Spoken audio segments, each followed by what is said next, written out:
دیکھیں کہ خدا یرمیہ کے ذریعے کیا فرماتا ہے۔ باب 51 آیت 9 میں، ہم تو بابل کی شفا یابی چاہتے تھے، پر وہ شفا یاب نہ ہوا، تم اس کو چھوڑو، آؤ ہم سب اپنے اپنے وطن کو چلے جائیں، کیونکہ اس کی سزا آسمان تک پہنچی اور افلاق تک بلند ہوئی۔ اسرائیل وہاں کام کرنا چاہتا تھا، لیکن خدا نے اس کی اجازت نہیں دی، کیونکہ بابل بہت آگے جا چکا تھا۔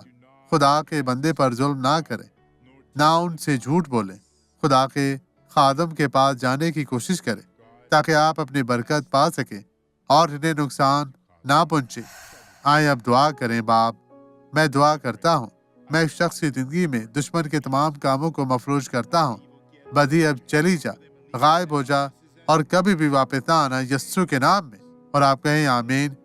خداوند آپ کو برکت دے میرے پیارے بھائیوں۔